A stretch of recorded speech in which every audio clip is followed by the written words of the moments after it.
One of my favorite types of videos to watch when on YouTube is iceberg videos. I think they are very interesting and a very fun watch in general. And I already know that there are plenty of Ninjago icebergs out there that go into a lot of detail and are fantastic watches, but I always wanted to approach this concept on my own. So for the 1000 subscriber milestone for this channel, I presented a Ninjago Iceberg as the option, and it won by a long shot. So this of course is me now producing my own iceberg that I made on my own, and I hope that you guys enjoy it. But if you don't know the concept of what an iceberg is, here it is for you. The concept goes by the image of an iceberg, where you see the top up in the light, and as you go deeper and darker, it becomes more obscure. And that is how you treat information on the iceberg. So it goes down by tiers. The higher the information is, the more likely it is to be known, or it's just more common of a knowledge within the community, and vice versa, the lower it gets. So that is why I have constructed it in 5 tiers. And I will also say, for reference, if you disagree with any of the places of any of the information on this iceberg, I completely respect your opinion, but this is where I've landed everything, so it is what it is. But just before we do get into it, I do want to say thank you to everyone who has subscribed to this channel, and I'm so thankful that I have hit 1000 subscribers, and I can't wait to just continue pushing on, making content that you enjoy and I enjoy creating. And if you're not part of the 1000 legends, feel free to hit that subscribe button, because I always welcome new people, and I love to hear your thoughts on everything that I make. But just like that, let's take a look at the tip of the iceberg.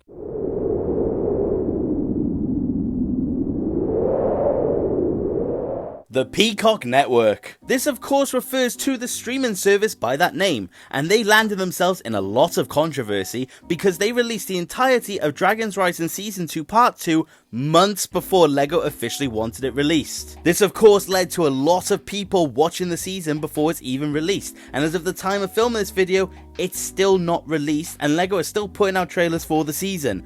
But a lot of people have watched it months before now. It is certainly a shame, and it will be interesting to see how LEGO moves this point onwards when it comes to streaming and airing Ninjago. But to say the least, Peacock got themselves in a lot of hot water when it came to the community.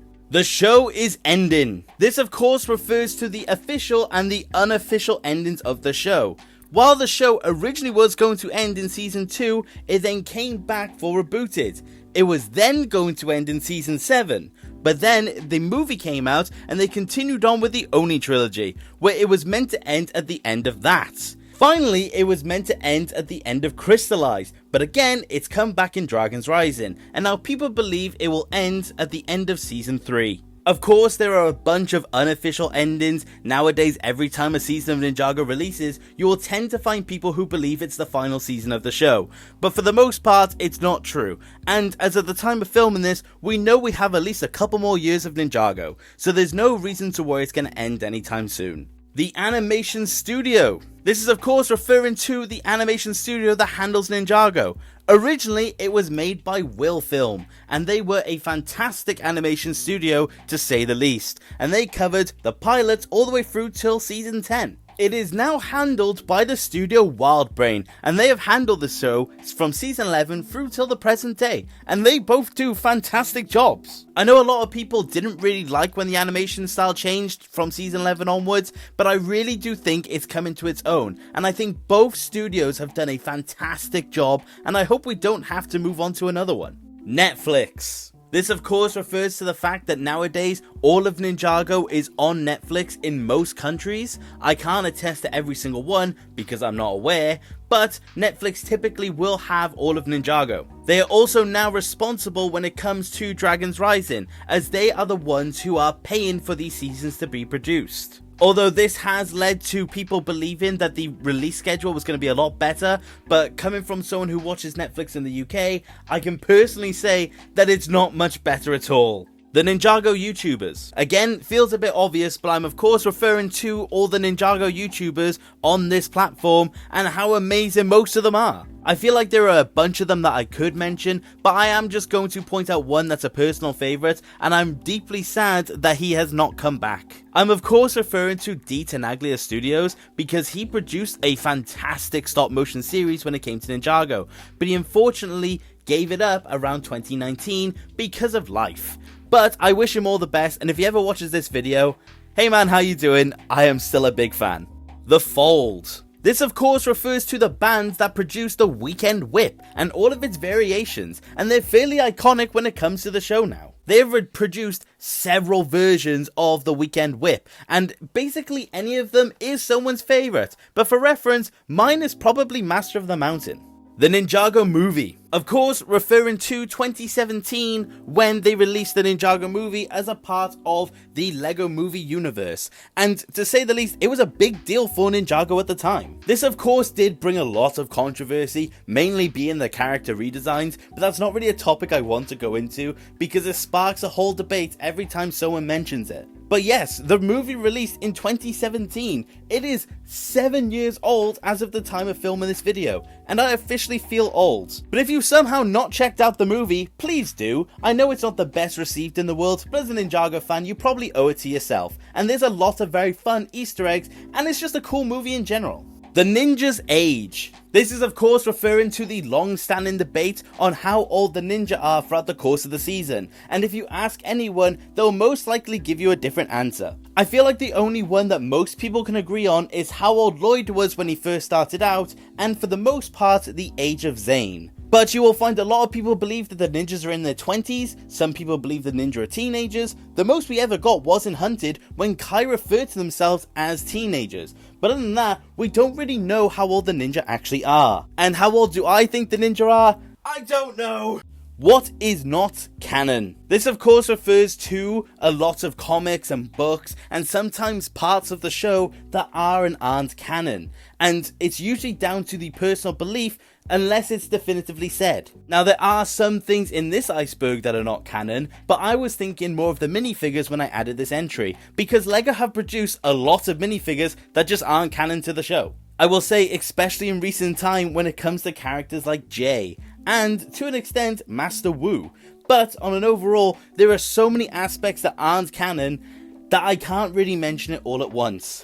Ninjago collabs. Again, referring to when Ninjago collaborates with other pieces of media for whatever reason, and there are a lot of examples of this. We've seen Jay in the MCU. Ninjago recently had a whole episode in Dreams. You can get a Kai minifigure that's in the style of Minecraft, which is amazing, and I wish they did the rest. And more of a recent but crazy example has to be Fortnite. Ninjago is in Fortnite. What's happening? But Ninjago has definitely made its way into more of the mainstream area when it comes to its collaborations, and I hope we just get to see a whole lot more because it's always amazing to see.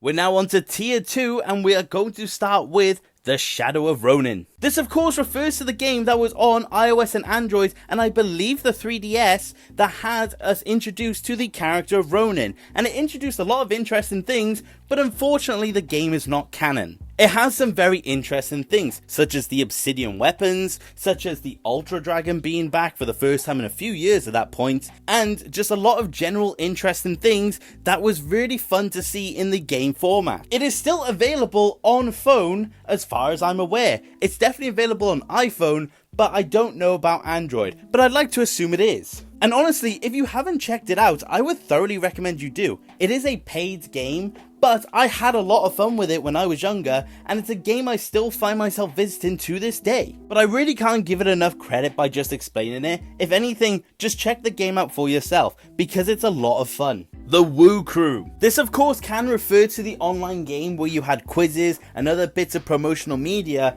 that was very fun to have, but I'm mainly thinking of when the Woo Crew logo would appear throughout season 6 and 7. I believe it was referred to the Ninjago Spinjitzu scavenger hunt because throughout those 2 seasons you would find the Woo Crew logo constantly plastered all over different shots. It was just a very fun Easter egg, and I wish it went on for longer than it did, and it did somewhat still pop its way up in a couple of different things. I'm mainly thinking of season 8, but overall it was just a very fun little Easter egg that you could see throughout those seasons of the show. March of the Oni was originally a movie. This refers to the 4-episode finale to the Oni trilogy, where we had the ninja face off against the Oni. But the original idea for it was that it was going to be a movie. Now this would have been very cool to see, and I think it would have flowed okay as a movie, but I still think I prefer it as the episodic format. But the only bit of remaining detail from that movie was on the episode endings. This is of course referring to the end text that you see when Firstborn flies in the final shot, and it remains in the final episode, but it still makes sense in the context of the show because that was where it was originally meant to end. But I am glad overall that it didn't make its way as a movie cut, and I think it's better as the 4 episodes because I think it just helps split and pace things a whole lot better. Zane in the fridge. This is referring to the episode in season 1 where Zane was in the fridge eating a sandwich. However, it was different depending on the country that you were in. In certain countries where this aired, you would see Zane himself inside the fridge having a sandwich. But for some reason, some countries cut this out of the episode. I think this was due to safety reasons because they didn't want kids replicating what Zane was doing. But because of this, some areas of the episode just show the fridge having a note from Zane with him narrating over it. And while I do personally prefer the version with Zane actually in the fridge because it really adds to the roboticness of Zane, I do understand why it's not in certain cuts. But overall, I think the canonical cut is probably Zane in the fridge. Woo's original voice. This is referring to the pilot where Woo was originally going to have more of a Japanese accent to him, but instead they opted for something a little more neutral. But this, however, does still pop up in one shot in particular from the final episodes of the pilots. And I am of course referring to the scene where he says, "Father would not want you to do this, brother." If you look back at the scene, you can hear Woo's voice is distinctly different, but that was the original idea for the voice. But I am glad they went for the voice that Woo had afterwards. And I do think nowadays, Woo's voice is probably the best position it's been in, and I'm very glad they didn't go with this original idea. Way of the Departed. This is referring to the could-be canon novel that was written by Tommy Andreasen, and it takes place between season 7 and 8. Now we don't know for sure whether this is canon, but it can be, but also some people believe that it is not. It's really down to the interpretation of the reader. But it does, however, provide a whole lot of context to a lot of different aspects of the show that we don't have an answer for. But it is a fantastic read, and I do recommend it wholeheartedly if you haven't checked it out, because it is a very fun thing to read through if you're looking for some extra Ninjago content. Ultra Agents. This is referring to the subline Ultra Agents, which feature characters that make their way into Ninjago. This is of course referring to Mr. Pale and Tox appearing in those sets in the exact same design that we see him in season 4. They do, however, have different names in those sets compared to the actual show itself. The main difference being that Mr. Pale is called Mr. Invisible in the sets. But it did provide us with a way to get those minifigures in hand without having to get them in a Ninjago set. And while recently we have received new interpretations of those two characters, it still provides the way to get them in their original look. This has also led to the idea that Ultra Agents is in fact canon to Ninjago, but I do not believe there is an outright confirmation of that fact. Clutch powers in season 1. This is referring to the scene in season 1 where Cole outright mentions clutch powers years before we even got him in the show itself. This is probably because the Clutch Powers movie came out not long before this time of Ninjago was around, but it still is a very fun little reference that you can look back on in the modern day and just appreciate because they never knew this was going to happen years on. La, the Master of Water. This is from a concept for season 4 that never made its way into the actual show, where a character by the name of La was going to be the original Master of Water. We don't really know why he was cut, and the only thing we really know about him was that he was going to be in the tournament and he was going to face off against Kai. But to put it simply, I'm very glad that this never came through and actually made its way into the show, because of course it meant that Nia could have the mantle of the Elemental Master of Water. Season 8 foreshadows Season 14. There is a scene in Sons of Garmadon where Nia refers to Wojira and its tribe of people around it. This is absolutely crazy because, like Clutch Powers, this is a reference that would not have come into fruition for years from now. But looking back on it on the modern day just gives us another opportunity to appreciate the show. They could never have known they were going to expand on Wojira at this point. But it's still there, and now you can watch Sons of Garmadon and understand the Seabound feels more ingrained into the show than it originally was meant to be.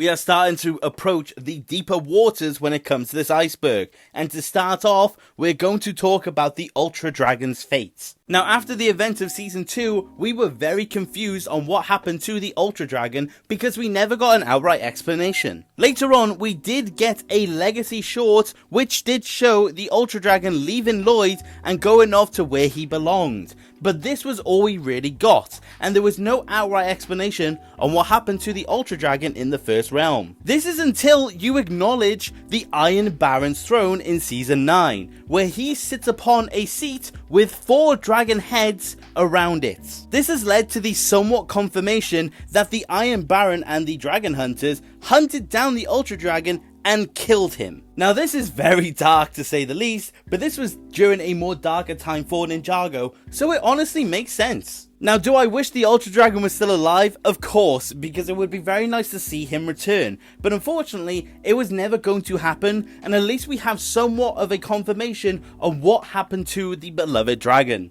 Echo Zane and Mr. E. This is of course referring to the original idea for Mr. E, which was that he was going to be revealed as Echo Zane. But this was unfortunately cut in favour of providing less confusion for the newer fans of the show. It also would have meddled with Skybound, and it would have forced the creators to have acknowledged the events of that season without outright messing things up in accordance with the show, because by all accounts, most of the ninja apart from Jay and Nia wouldn't have known about him. But it would have been a very cool thing to see in the show, but unfortunately it just never came to be. And while people still believe that Mr. E is Echo Zane, I somewhat think the creators don't want to acknowledge it and just continue to have him as a mindless Nindroid. Again, they had another opportunity to have Mr. E or Echo Zane return as Mr. F in Crystallized. But again, they don't really give Mr. F any sort of time or any sort of development in that way. And they also do somewhat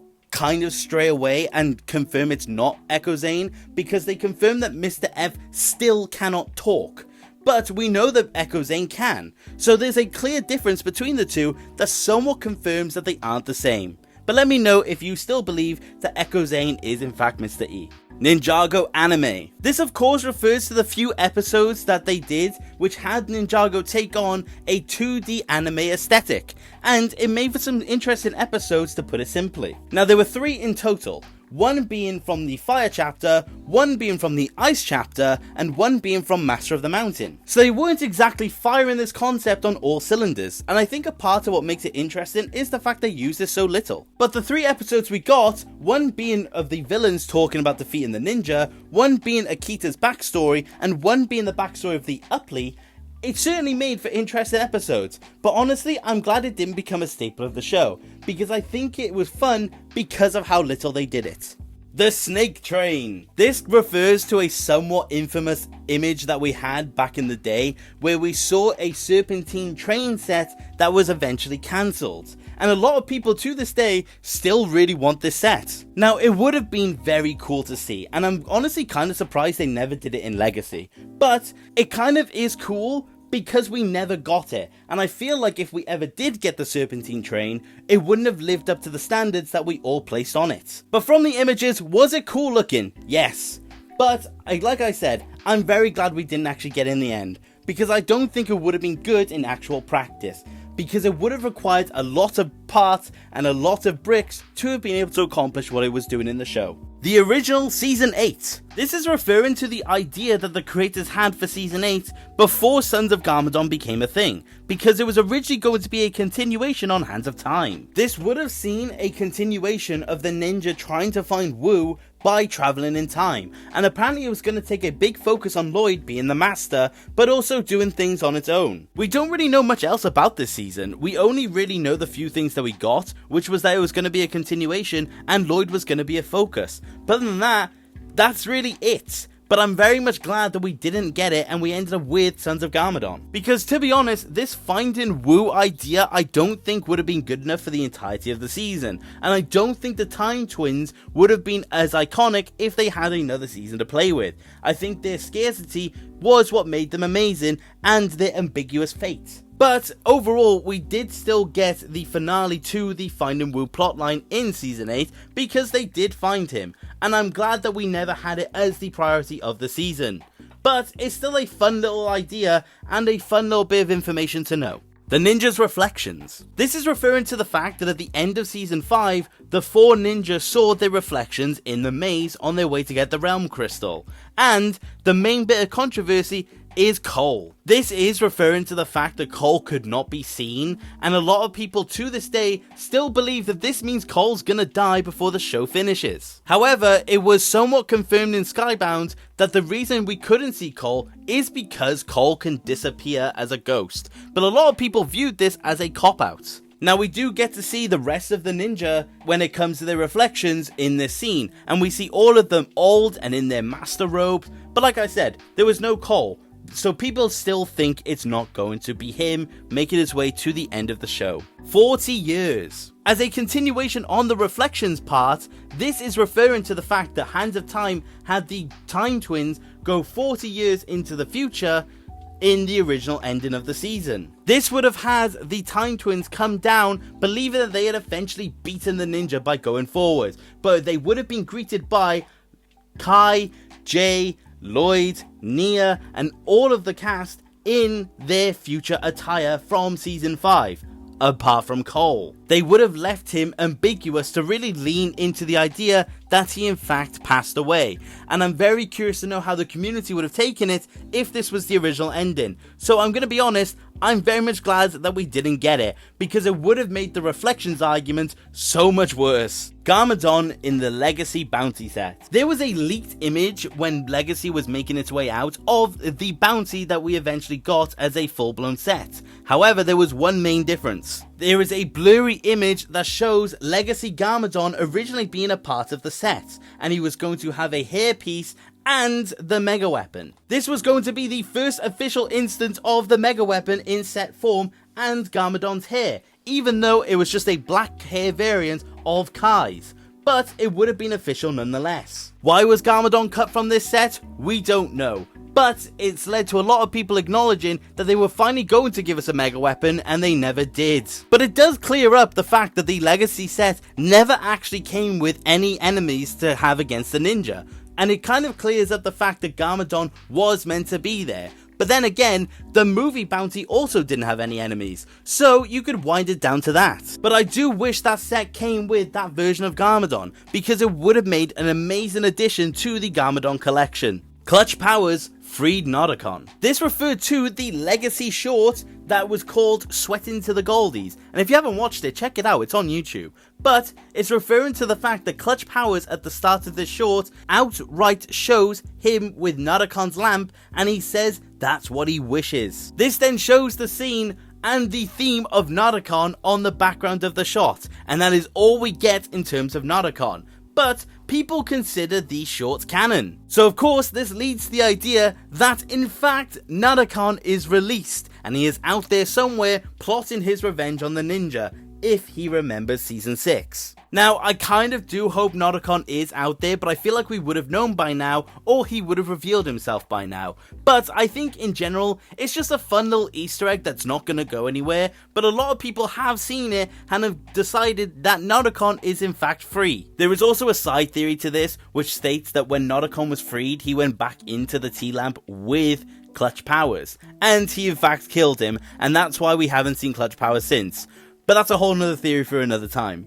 Seabound reusing assets. This is referring to the fact that Seabound was produced in the prime of COVID, and because of it, the Ninjago team had to make some compromises to make sure the season came out. This is mainly referring to a big handful of reused voice lines and reused animation pieces to make up the episodes that we got to see. The best example of this is probably Nia's tornadoes at the very start of Seabound, because if you look closely, they are just water variants of Cole's Spinjitzu burst from the season before. But I totally understand why they did this, because like I said, this was in the prime of COVID, and I understand that they had to get these seasons out probably with a lot of obstacles in their way. But overall, Seabound is still an amazing season, so I don't mind. But I will say, the next time you're watching Seabound, take a close eye on certain aspects of Ninjago in terms of the world and in terms in particular of the voice acting, because a lot of the lines are reused and not the ones that we're all familiar with.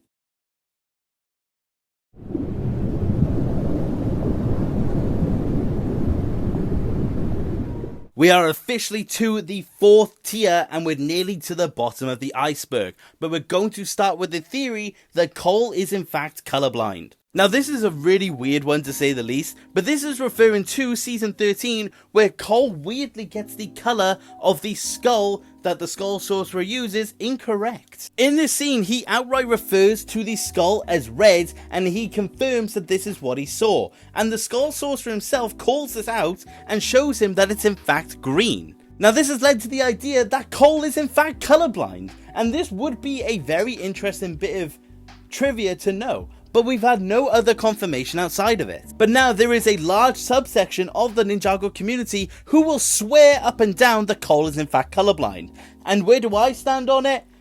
I don't really know, because they don't really treat the scene too seriously, but I wouldn't be surprised if this is a new aspect of Cole. But hey, maybe Cole thought this whole time that Lloyd was in fact a red ninja and Kai was a green ninja, because he clearly gets the two colors wrong. Censorship in Ninjago. This is an expansion on the Zane in a fridge comment that I made earlier in the video, because there are a lot more instances of parts of Ninjago getting censored depends on the country it aired in. Now there are lots of examples of this and I physically would not be able to go through them all in this video, but to keep it simple, anytime there's some sort of controversial language involved, or there's any sort of scenes depicting anything in particular that's not overly kid friendly, you typically find that there's a country that wants it cut out. Possibly the best example of this is from Possession, where Jay passively calls out that Lloyd may be going through puberty when it was in fact Moro's voice. Now a lot of countries cut this bit out because they don't want any sort of reference to puberty in the show. But that's the general idea on what happens. Floyd, the Master of Dragons. This is referring to the video uploaded on Lego's channel that shows a clip of Lloyd using his dragon during Hands of Time's episode The Attack. Now for some reason this spelling error is in the title of the video and is still there to this day, and you can go to Lego's YouTube channel and still find it now. Now we don't know how this slipped through the cracks, because F and L are nowhere near each other on the keyboard. This can only be the result of someone uploading the video that aren't familiar with Ninjago. But for the last 7 years, we have had Floyd, Master of Dragons, on the official Lego page, and it's a very funny one to acknowledge, especially if you were there at the time. Magma Kai. This is referencing the phase of Ninjago where the creators wanted something to happen to each of the core 4 ninja to represent the evolution of the show. This is of course Zane becoming an android, Cole becoming a ghost, Jay was originally meant to keep his eye patch, and the idea or the rumor was that season 7 was going to have Kai become a magma monster. Now I don't know where this would have fit in. There must have been an original idea for season 7 that never made its way through that had this concept go through, but in the current standing of Hands of Time I don't know how they would have managed it, but that was the original plan for Kai. Now I'm very glad that they never did this in the end, because I feel like it would have gotten too much in the way of modern day Ninjago. But I'm very interested to know how it was going to play out and how Kai was going to be able to handle it. But let me know if you guys would have wanted to have seen Kai become a monster, because it does take for an interesting idea going onwards, but I'm glad that Kai got to remain human. Skylar's concept art. This is referring to the original sketch made for Skylar for season 4, and it was scrapped in favour of the later design because apparently she was too attractive to be put into Ninjago. Now I'm going to keep this point nice, brief and simple. This is Lego, guys, come on! An alternative take on Day of the Departed. Now for more countries along the eastern side of the world, they did not get the original take of Day of the Departed, and instead in January 2017 they got an alternative take made by a separate company. This take is only in Chinese or any sort of language that released depending on the country, but the main version is in Chinese, and it's a completely different instance on the original Day of the Departed, but it's interesting to say the least. Now, for the most part, I don't really know what's going on for the special. I have seen the special, but I wasn't able to make head or tails of it because I don't speak Chinese. But it was very interesting to watch for what I could tell. But it still follows the general principles of Day of the Departed, and it still has the same outcome. It just looks very different, certain parts are handled differently, but it's still the general overview. But like I said, it's a very interesting take, and there's some aspects of it that I find very interesting, because visually speaking, it is very different, and it also actually has a different name. This version of Day of the Departed is actually called Attack of the Cursed Spectres, and like I said, it is just fascinating, so I would say check it out if you haven't already.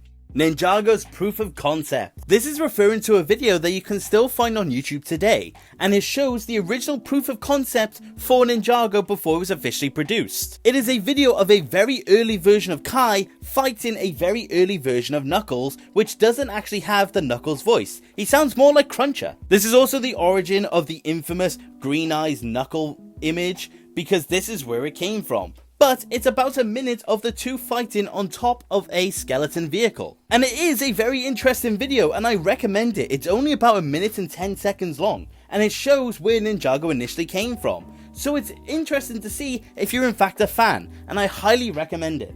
Garmadon is the purple ninja. This is referring to the fact that when Garmadon became good at the end of season 2, there was a rumor going around that he was going to become the purple ninja. There was even a fan animated video showing Garmadon do purple spinjitzu and has a purple ninja suit which followed along with the kimono outfits, and it's certainly an interesting one to say the least. Now, I never believed this one, but I know there were a lot of people out there that did, and it is a fascinating one to put it simply.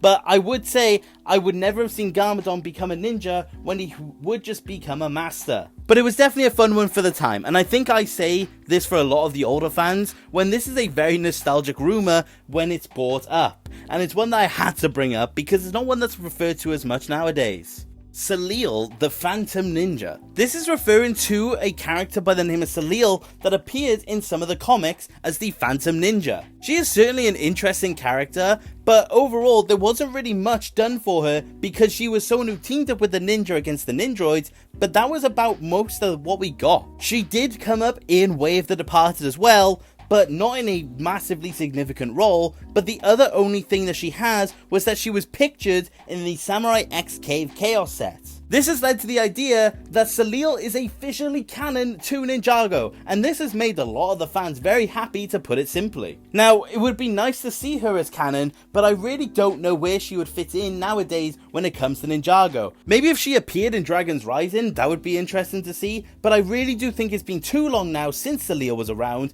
to the point where I don't know if they would bring it up, because a lot of the newer fans wouldn't know who she is.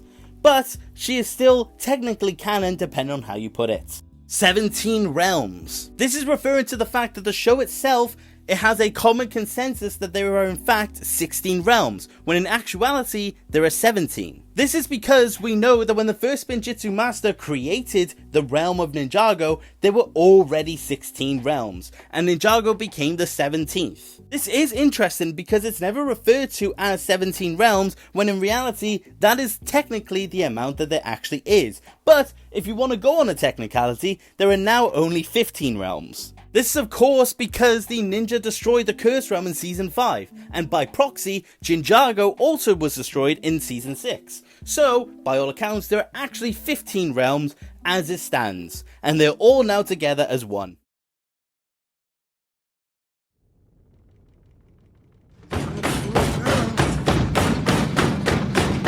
And this officially leads us to the bottom of the iceberg, and let's get started with Nodokon's original name. This is in reference to the fact that originally speaking, Nodokon was not actually called Nodokon, he was actually called Azad. Now I may be butchering that name, and I'm gonna be honest, I don't know how to pronounce it, so just let it slide. But they had to change it because he actually had the same name of a real life dictator. Now, this topic, I won't say I know too much on, and the main reason we know this was a thing, because Netflix and Amazon Prime had outdated descriptions that referred to Nodokon as Azad, and this is why we now know that he wasn't originally by his now name.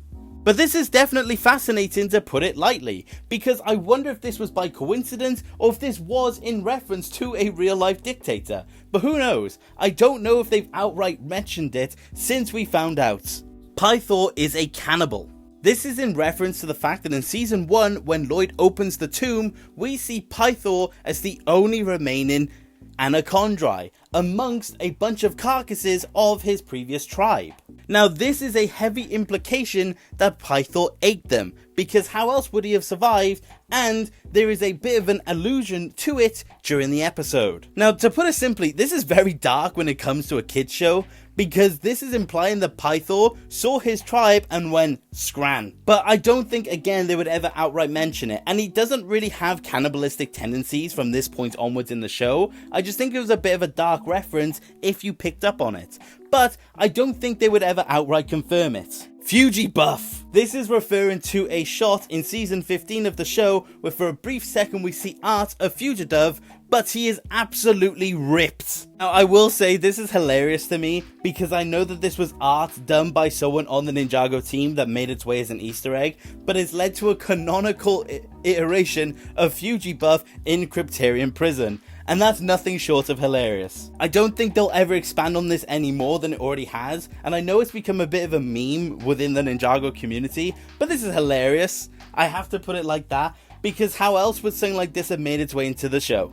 Ninjago fried chicken. Now there is very little when it comes to this entry, but there is an official image of a restaurant chain in Ninjago called NFC, and it's a take on KFC in real life. And this is just calling into question if there is a Ninjago variation of all the major fast food chains in the world of Ninjago. Is there a Ninjago McDonald's, a Ninjago Burger King? Who knows? But it's a very fun little reference to something that didn't need to be there, but it's hilarious when you realize it. Ronan has a wife and kids. This is referring to the fact that in Way of the Departed, Ronan mentions having a daughter that created him a finely crafted suit. Now this is very interesting, to put it lightly, because we've never had any sort of indication that Ronan has a family, and if Way of the Departed is not canon, he still technically doesn't. But it's very interesting to think that Ronan may have a family out there that he just doesn't see. We do also know that Tommy Andreasen has mentioned Ronan's wife, and he has described her as, quote, really demanding, which is honestly an amazing fit. And I would love to see Ronan's family actually make its way into the show.